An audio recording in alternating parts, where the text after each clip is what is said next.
Search on YouTube Agri by Manoj sir. Subscribe and press the bell icon. Guys आज की इस video में हम डिस्कस करेंगे कि जेट की काउंसलिंग क्या होती है, स्पोर्ट काउंसलिंग क्या होती है, अपवर्ड का फोरम क्या होता है, काउंसलिंग कैसे करवाते हैं, पूरा इस वीडियो में डिस्कस करेंगे। तो यहाँ पे सबसे पहले हमारा टॉपिक है कि रिजल्ट को लेकर। देखिए रिजल्ट है वो आपको कब आएगा, उसके बाद काउंसलिंग कब से स्टार्ट होगी, पूरा इस वीडियो में हम एक्टिविटी के बारे में डिस्कस करेंगे। आपका रिजल्ट है वो 9 तारीख को आ जाएगा, यानी कि 9/10/2020 को आ जाएगा। आपका रिजल्ट वो जल्दी ही आएगा, क्योंकि 9 तारीख को रिजल्ट आने के बाद में ही 9 तारीख को आपकी यानी कि काउंसलिंग का है फोरम वो स्टार्ट हो जाएगा। यानी कि आप काउंसलिंग क्या होती है यानी कि उसके बारे में बताता हूँ। काउंसलिंग 9 तारीख को स्टार्ट हो चुकी है, यानी कि कन्फर्म ही होगी 9 तारीख को। अब काउंसलिंग ये होती है गाइज कि आपका रिजल्ट आ गया, अब नंबर जिसके जितने हैं उसके बारे में हम अलग से वीडियो बनाएंगे। कल मैंने वीडियो बना भी थी और अलग से एक और वीडियो बनाएंगे। लेकिन यहाँ पे बात करते हैं ये कि काउंसलिंग ये ऐसी चीज़ होती है जिसके अंदर आप सभी स्टूडेंट्स को कॉलेज अलर्ट होते हैं। अगर आप काउंसलिंग नहीं करवाते हो तो आपको कॉलेज अलर्ट नहीं होगा। काउंसलिंग करवाना ज़रूरी है और काउंसलिंग के लिए आप सभी को ऑनलाइन फ़ीस है वो 5,000 रुपये जमा करवाने होंगे। ऑनलाइन 5,000 रुपये जमा करवाएंगे। वो आप सभी को जब जमा करवाओगे, वो जब आपको कॉलेज अलर्ट होगा तो आपके कॉलेज की फ़ीस में कट हो जाएंगे 5,000 रुपये। अगर आपको कॉलेज अलर्ट नहीं होता है तो आप सभी के वापस रिफ़ंड यानी कि कर दिए जाएंगे। अब यहाँ पे क्या होता है कि जैसे आपने फ़ीस 5,000 दे दी और कैसे करवाओगे, जहाँ से फॉर्म भरवाया था वहीं से या ई मित्र पे जाके आप सभी को काउंसलिंग के लिए। और यहाँ पे सबसे मेन इंपॉर्टेंट बात ये है कि गाइज आप सभी को कॉलेज के नाम नंबर वाइज भरने होंगे। तो सबसे पहला यही बात है कि आप सभी 500 यूनिवर्सिटी के नाम सबसे पहले भरना है। उसके बाद में गवर्नमेंट कॉलेज का नाम भरना है, उसके बाद में प्राइवेट का भरना है। तो सबसे इम्पोर्टेंट इसी तरह से आप भर देना है। और जिनको लेना ही है कन्फर्म, और आप सभी अपने एरिया वाइज जो भी बेटर लगे आप कॉलेज की लिस्ट है, अगर आप चाहते हो कि कॉलेज की लिस्ट की वीडियो बनाऊं तो आप सभी मुझे कमेंट कर देना। मैं आप सभी के लिए कॉलेज की लिस्ट की एक अलग सी वीडियो बना दूँगा, उसमें आप सभी को बता दूँगा कि कहाँ कहाँ पर ये कॉलेज होता है। अब देखिए यहाँ पर 9 तारीख से आपकी काउंसलिंग है वो स्टार्ट हो जाएगी। अब काउंसलिंग वाला चैप्टर है वो कंप्लीट हो गया और 13 तारीख तक फॉर्म भरवाए जाएंगे, यानी कि 9 से 13 तक ही फॉर्म भरवाए जाएंगे। उसके बाद में क्या होगा कि यहाँ पे 13 को हो गई, 17 को पहली लिस्ट आ जाएगी। अब जैसे 17 को पहली लिस्ट आ गई, आपको क्या है कि 17 को लिस्ट आ गई। अब जिन स्टूडेंट्सों के अच्छे नंबर है तो उनका पहले आ जाएगा। और सेकंड लिस्ट होती है, क्या होती है गाइज कि उसके बाद में सेकंड लिस्ट में स्टूडेंट्स है कुछ अपवार्ड लगाते हैं उसका नाम आ जाता है, और कुछ थर्ड लिस्ट में आ जाता है। तो सबसे पहले बात यह है कि अब फर्स्ट लिस्ट में जिनका नाम नहीं है उनका सेकंड में आ जाएगा, टेंशन ना लीजिएगा।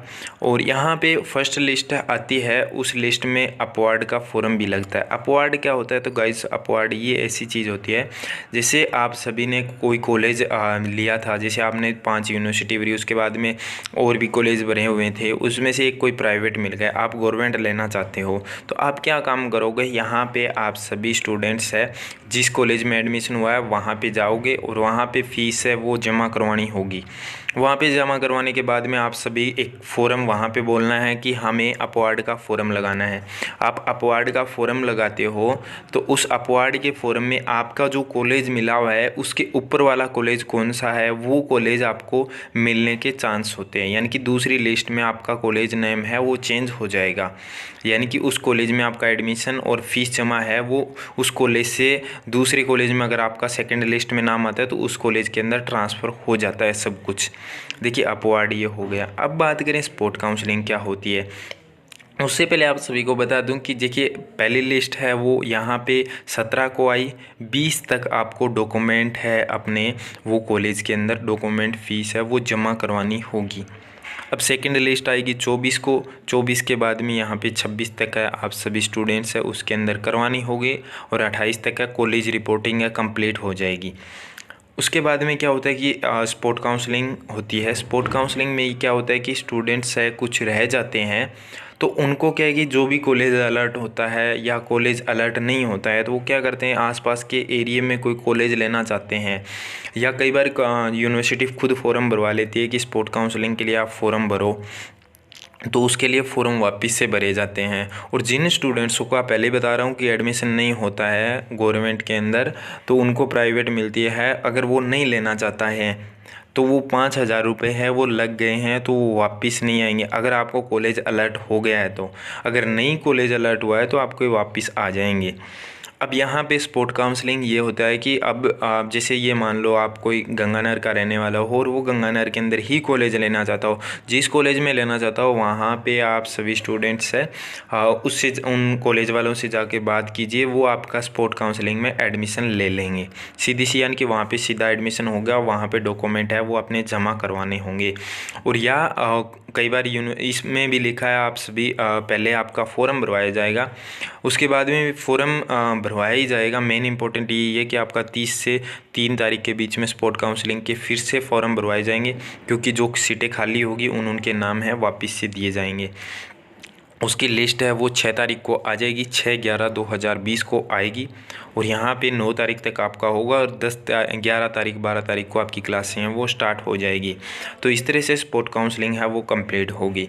अब यहाँ पे पेमेंट सीट के बारे में बात करते हैं। तो गाइज यहाँ पे पेमेंट सीट के लिए अगर आप अप्लाई करना चाहते हो तो पेमेंट सीट के लिए जब आप काउंसलिंग करवाते हो उस टाइम आपसे एक फ़ॉर्म भरा जाता है, यानी कि उसी टाइम आप कॉलेज सेलेक्ट करते हो। जैसे 500 यूनिवर्सिटी सेलेक्ट की है तो उन यूनिवर्सिटियों के साथ में ही वहाँ पे एक ऑप्शन मांगा जाता है। उस ऑप्शन में पूछा जाता है कि आप पेमेंट सीट लेना चाहते हो या नहीं लेना चाहते। तो उसमें वो आप उसको जाके सीधा जिस मेथड से भरवा रहे हो उसको डायरेक्ट बोल देना कि हाँ हमें पेमेंट सीट भी लेनी है, तो आप पेमेंट वाले पे भी क्लिक कर देना।